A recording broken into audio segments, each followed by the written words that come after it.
daawadayaal ku soo dhawaada channelkeena Arab 24 maanta waxaynu ku soo qaadan doonaa madaxweyne badbaadiyay laba gabdhood oo badda ku dhacay iyo hooyo lagu soo eedeeyay dilka wiilkeeda oo maxkamad la soo taagay.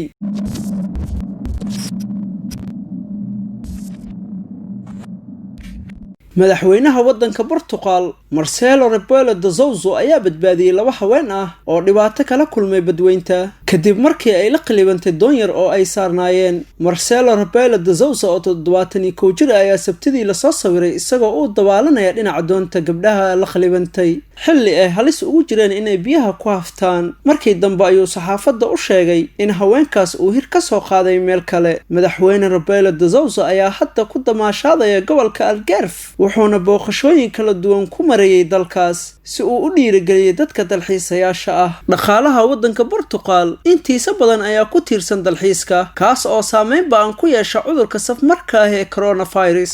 madaxweynaha ayaa xilli uu warfidiyeenka kula hadlayay xeebta Praia de Alvaro indhaha ku dhuftay labada dumarka ah oo biyaha dhexdooda ku dhibaataysan. muuqaal ayaa laga soo duubay isagoo durbadiiba ku cararay badda una dabaashay dhinaca haweenka dhibaataysnaa. nin kale ayaa isagana uga horreeyay meeshaas kaas oo isku dayay inuu gabdhaha badbaadiyo. markii dambena qof saddexaad ayaa ugu tagay inuu caawiyo. qofka saddexaad ayay u suura gashay inuu doontii u soo jiido dhinaca xeebta. kadib markii uu haweenka caawiyay ayuu madaxweyne Rebelo de Sousa wariyaasha u sheegay inay ka imaadeen xeeb kale. maadaama ay jiraan dabeelo aad u xoogan waxaa laga leexiyay jihadii ay u socdeen kadib way la rogmatay doontii. biyaha ayaa durba laqay awoodna uma aysan lahayn in doontooda toosiyaan ama dabaashaan ayuu ku yidhi warfidiyeenka. madaxweynaha ayaa sheegay in isaga qudhiisa uu caawinaad ka helay qofka saddexaad oo qalab isticmaalayay kaas oo ku tilmaamay wadani. wuxuu u digay haweenka uu kula taliyay inay taxadar badan muujiyaan.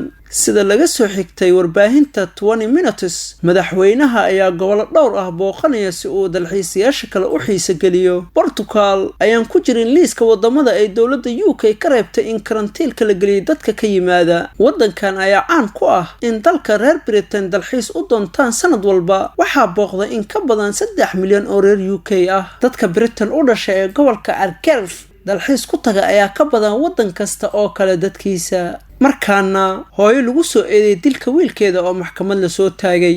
hooyo maxkamad ka soo hor muuqatay kadib markii lagu soo eedeeyay inay dishay wiilkeeda oo 10 sano jir ahaa kaasi oo isagoo meed ah lagu arkay guriga oo ku yaala galbeedka magaalada London. meedka Dylan Freeman ayaa waxaa lagu arkay dhisme ku yaala Cumberland Park kadib markii hooyada dhashay wiilka ay saacadihii hore ee Axadda wacday booliska. Olga Freeman oo 40 sano jir ah ayaa ka soo muuqatay maxkamadda Uxbridge waxaana loo dhaadhiciyay xabsiga wiilka. aabihii oo lagu magacaabo Dean Freeman ayaa waxa uu cunuga ku qeexay inuu ahaa qof maskax furan oo qurux badan. waxa uu sheegay inuu jeclaa safarka iyo dabaasha. ma soo koobi karo wanaagiisa aad ayayna ii taabanaysaa geeridiisa ayuu intaasi ku sii daray. qodobkaasi xiisaha badan ayaan daawadayaal idinla wadaagaynay. hadda sidii ballantii subscribe dhaha share dhaha oo la wadaaga asxaabta mahadsanidin.